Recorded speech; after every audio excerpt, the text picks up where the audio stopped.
Well, welcome to our cooking class this evening. We're doing Meat-Free Monday. I'm going to be making a red pesto and also a lentil bolognese, and then showing you how you can cook spaghetti in your thermoserver while the bolognese is cooking. So we'll just get straight into it. First of all, I'm going to make the red pesto because then you don't need to clean the bowl while you go on to make the bolognese. So, and this is very easy. The first thing it says to do is to weigh your oil, which I've already done. So I'm skipping through that step.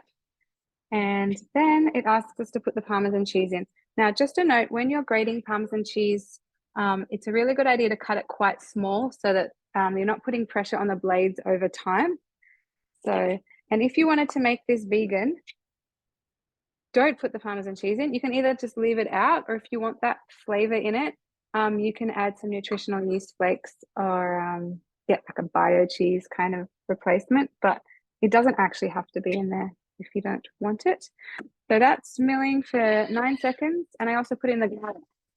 Sorry, while I was talking, I put in clove of garlic as well, so that's mixing up with the cheese.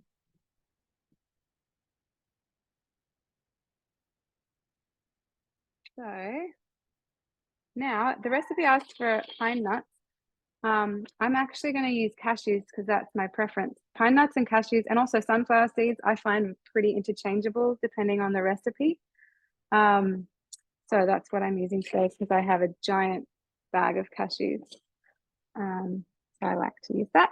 And then our sun-dried tomatoes, which is going to make us a nice red pesto. That just goes in. And we're going to chop that all up.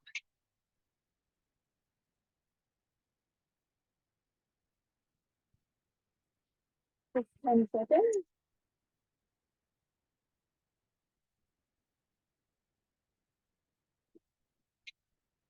We're going to scrape it down, and then we're going to add the oil slowly drizzling in. But I'll show you what we have so far. So it looks like a very dry mix at the moment. It's probably pretty good depending on what you're wanting to do with this. So for the bolognese, it probably would be fine, but I'm going to complete the recipe and make the proper pesto with the oil, and it's going to emulsify in nicely. So it's telling me to turn to speed 4, and then while it's going, it wants me to slowly pour the oil in.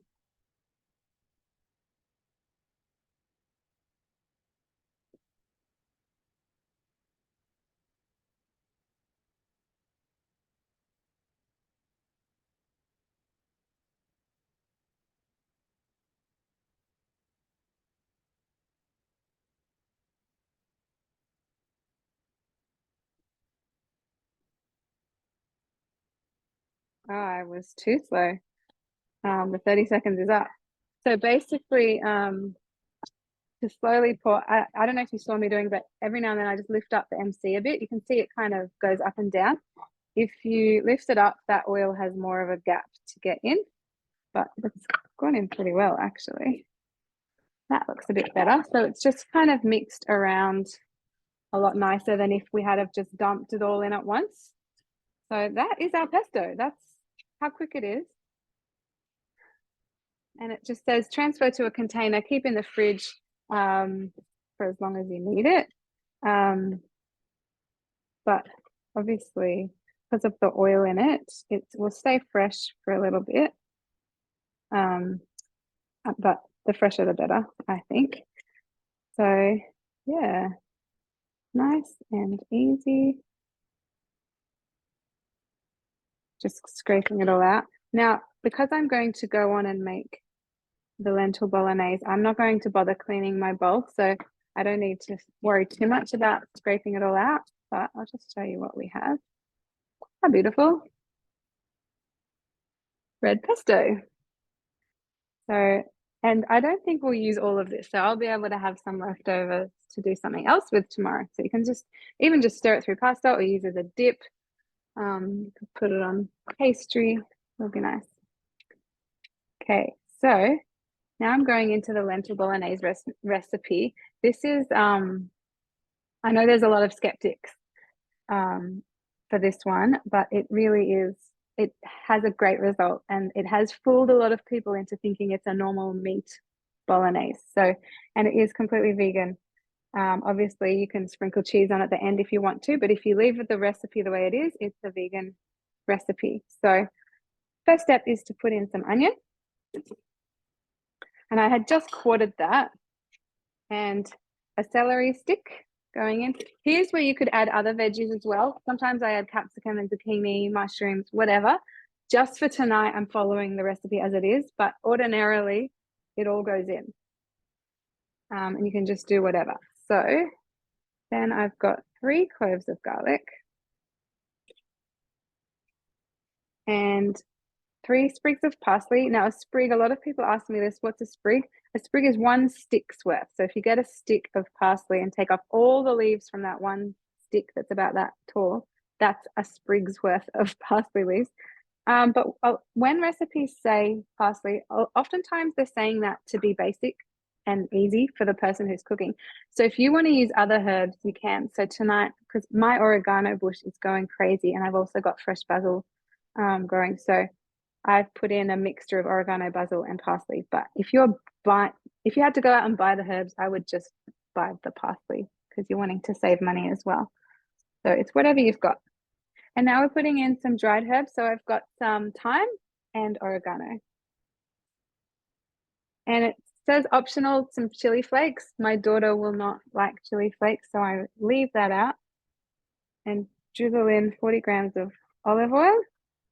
So I don't know if you can see very well, but anytime you're needing to add a recipe that requires scales, on the right side, it tells you how much to put in, and on the left, you can watch and see how much is going in while you're adding it. So, and the TM6 scales go in 1 gram increments to make it super easy. Okay, it tells me when to put the lid on. So that goes on. And we're going to go up to speed 7, as it says here, for 3 seconds.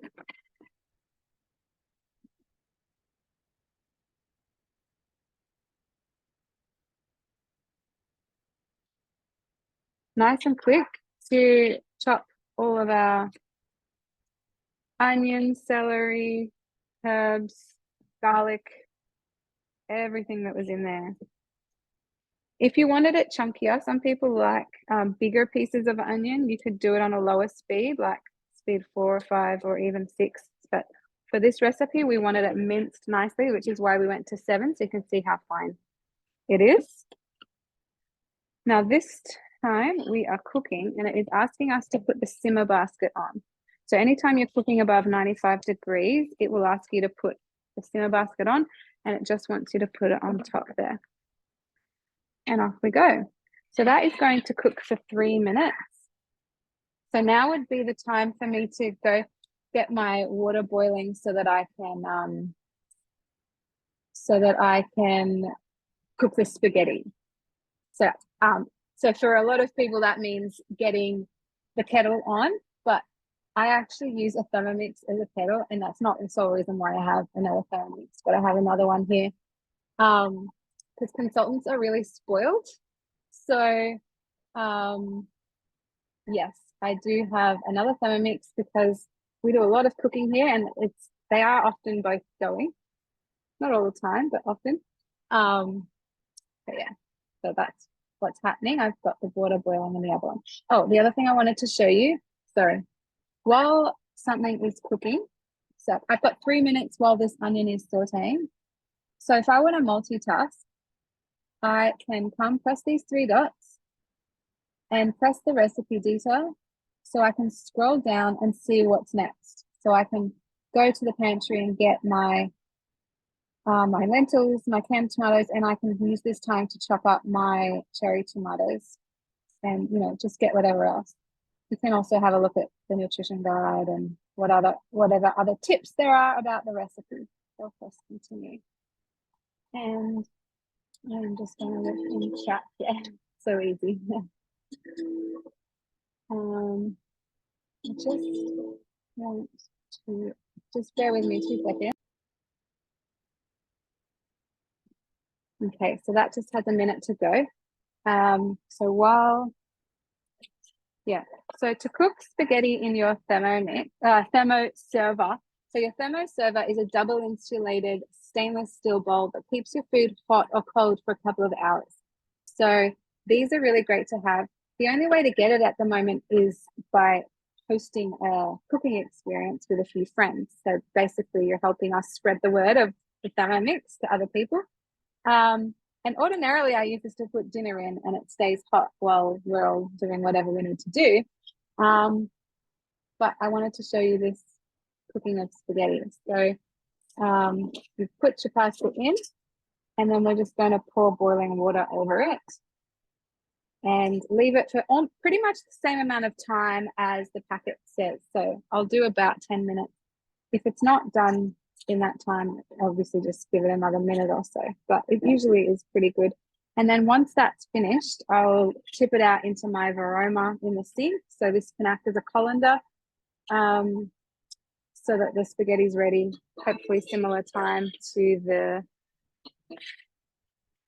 bolognese. Okay, so this is done. I am going to press next. It smells really good, by the way. So adding in our cherry tomatoes, and I've just cut them in half. Now they must be coming into season because these were really cheap today.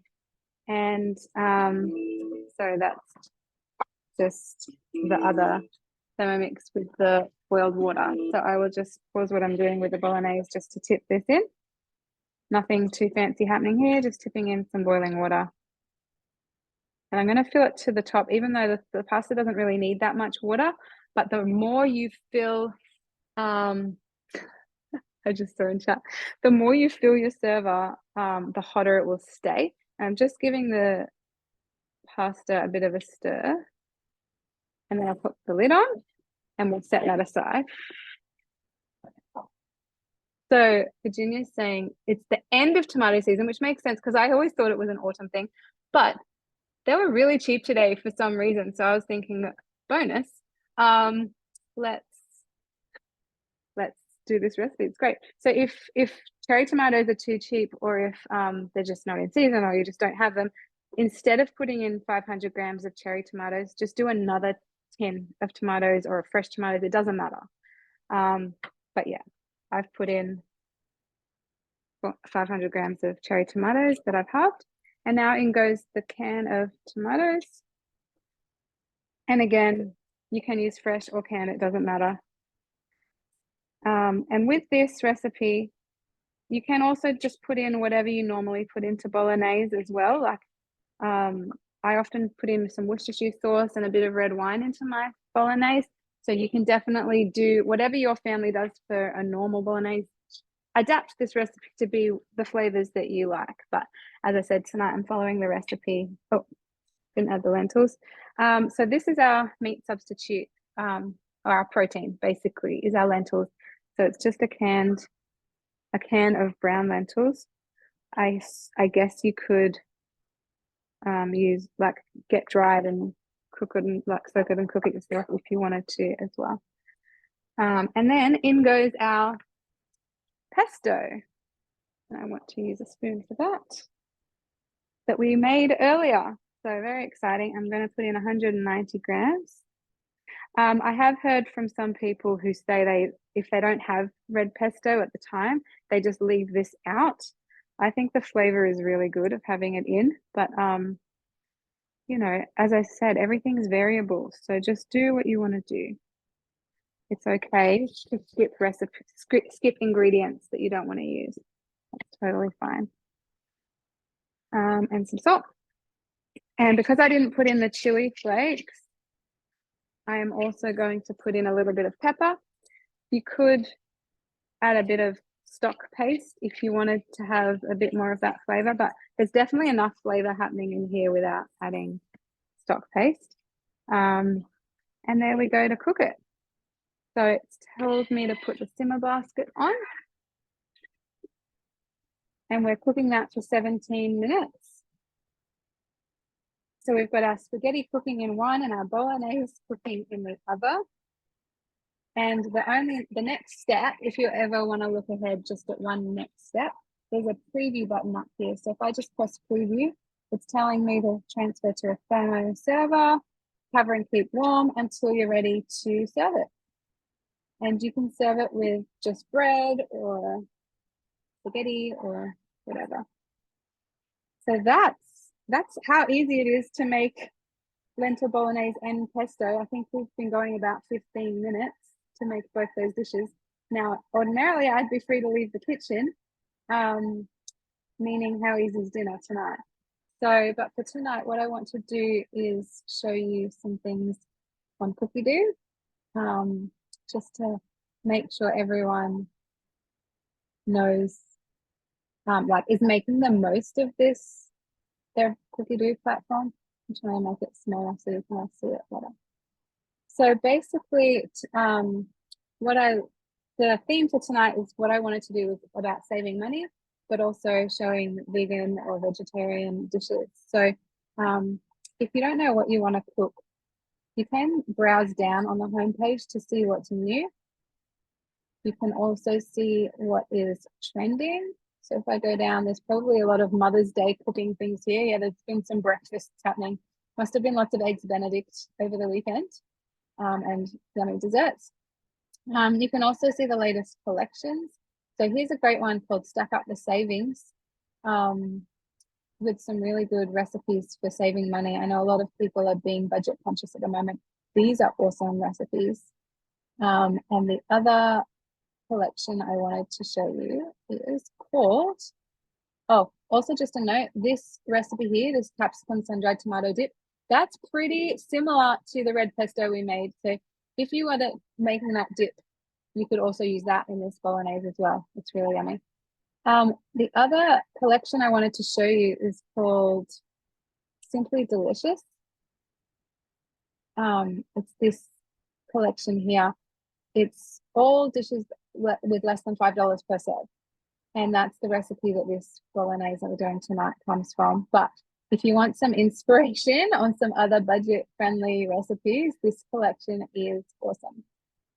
And just to show you at the bottom of each recipe, oh, the other thing when you're in a recipe is you can change the serving size. So if you wanted to cut that down to just serve 2 people, you could do that. We are a family of 6, so I'm always upscaling. But you can see here we've got some tags in the recipe. So if you wanted to see other vegetarian recipes, you can just click that tag, or we could have typed vegetarian into the search bar and you can see all the other vegetarian recipes that come up. This vegetarian chili is really yummy. We make that every now and then. Yeah, so many recipes. Once you've found a recipe you're wanting to cook, I just wanted to try, I don't think I've ever tried budget. Yeah, there you go. You can also just type in, these are all the budget vegetarian recipes, or if I take away vegetarian, these are all the budget recipes. So that's kind of cool. Once you find a recipe you're wanting to make, you can press these 3 dots to organize it. So you can bookmark, add to a collection. So these are your own folders. You can add to a day in the week that you're wanting to make that recipe, and also add to a shopping list so that you've got it all organized. That's another tag we might want to do. These are all our vegan recipes. I need to put my filter back to English because I took that off a second ago. But yeah, lots of really great vegan recipes as well. And even if you're not vegan, it's really good to introduce different variety of recipes into your diet. So, you know, meat-free Monday, or we do vegetarian probably a few times a week. The kids are happy with that, and I'm happy with that. But yeah, vegan mushroom bowl. Yeah, so there's some really great recipes here. So yeah, let me add this one. If I add another one to my week and add to the shopping list, I'll show you what we can do with that shopping list. So the other great thing about Cookie Do is when you have your meal plan, this is another good vegan recipe with family beans. We had that tonight. Is when you've got your meal plan and your shopping list ready, you can look at the ingredients and it puts them in categories. So I've obviously put in, I need to get rid of this German recipe so you can see what I mean. It puts all the ingredients in categories so that as you're going down the aisle, it's really easy to find your ingredients. And as you put it in the trolley, just tick it off. Tick, tick, tick. But if you don't want to be the one doing the shopping, you can press this order ingredients button and it works with Woolworths online. So it just tells you, it just adds all the ingredients you need for the week into your Woolies cart. And if you don't like the brand they've chosen for you, you can just press the swap button and find the brand you do like, or whatever that may be. So yeah, so you can really save a lot of money by being organized so that you've got less waste and you're only buying what you need. It's kind of estimated that Aussie families throw out about $1,000 worth of groceries each year in just wasted ingredients that they've bought and not used. And obviously that's an average, but that's pretty scary. I don't like that figure. So if you can get organized with Cookie Doo, doing your meal plan and shopping list, you'll be saving money and just cutting out the waste, which is great.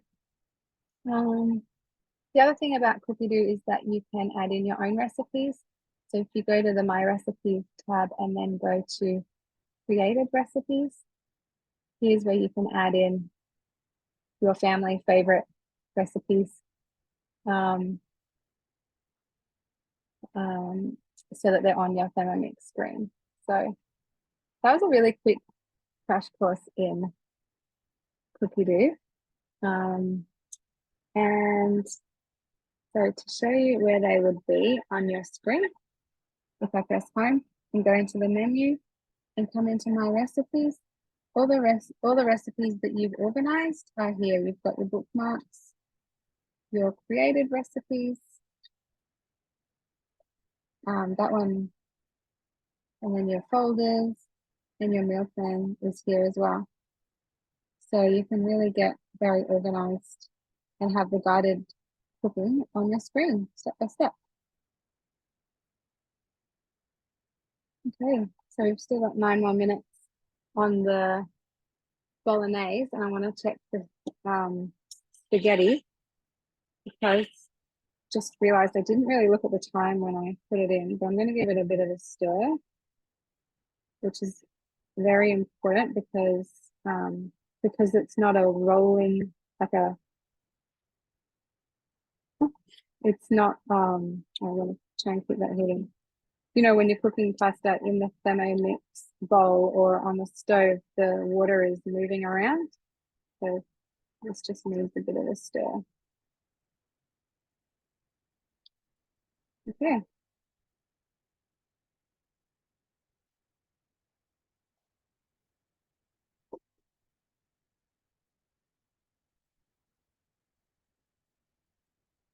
So the other thing to let you know at the moment is I hinted earlier about how all the ways Thermomix consultants are spoiled.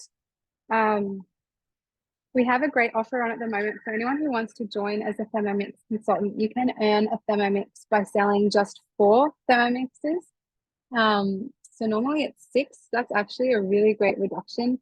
When you earn a Thermomix by being a consultant, basically the idea is that you're spending your time instead of spending your money on your new TM6.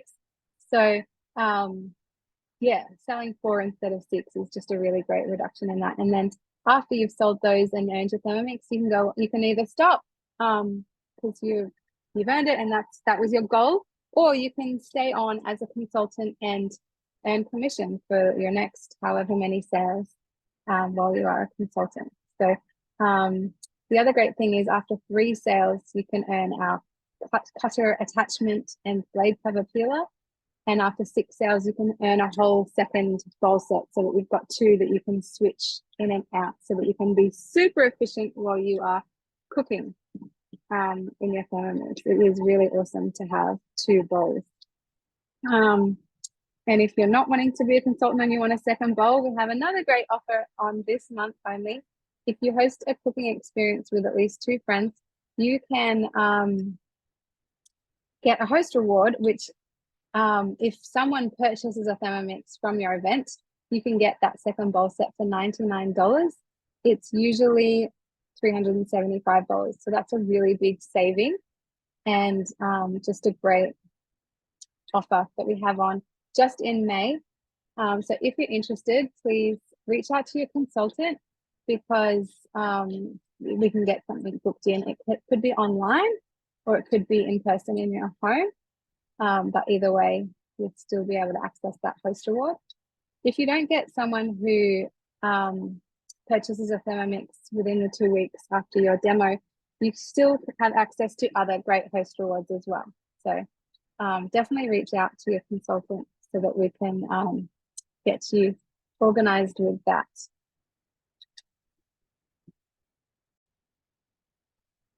Okay, so I had just paused the recording there for a few seconds while this finished cooking, or a few minutes, sorry. But yeah, that's the end of our bolognese. So if I get rid of the simmer basket, I can show you how it looks. Actually, before I tip it out, it's always good to just give it a little stir and make sure you're happy with the result, which I am. So you can see it makes quite a bit. I don't know if you can see. I don't want to tip it on my laptop, but you can see like almost 2 liters of bolognese here out of those ingredients. When I'm tipping something into my thermoserver that I don't want to splash, I often just try and tip it onto my spatula first, so it's got less to fall, and then it just goes in a lot nicer. I know, especially with soup. It's definitely something I do when pouring soup into my server is have my spatula ready in my other hand.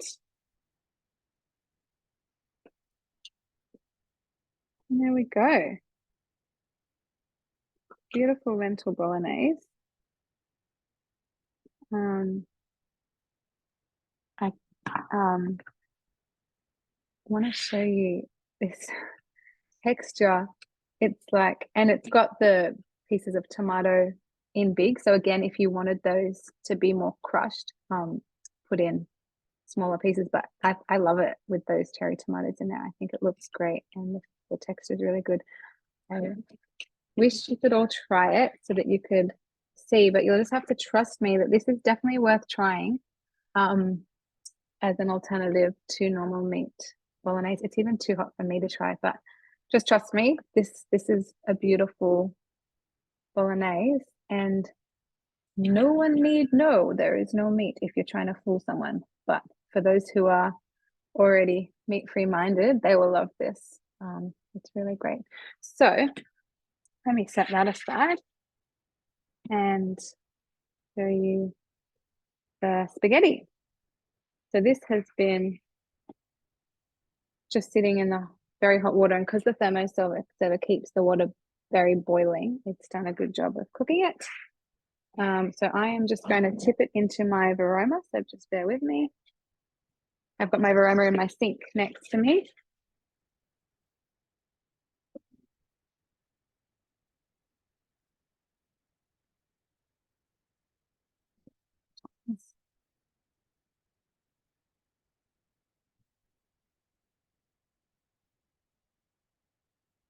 Just so I can show you. I think that's good, trying to drain it all out. So that's our spaghetti all nicely cooked in the thermoserver at the same time while the bolognese was cooking. So there you have it. Very simple, very easy. Just over half an hour of the Thermomix's time to make a red pesto, a lentil bolognese, and to have spaghetti cooking in the server at the same time. And most of the time I'm just standing around chatting to you all. So thank you for being on. If you have any questions about the Thermomix, please reach out to either your consultant or myself. I will be sending an email tomorrow with the recording and the links to the recipes. But yeah, I'll just hit end record, and then if anyone has any other questions, please feel free to ask me. Have a good night.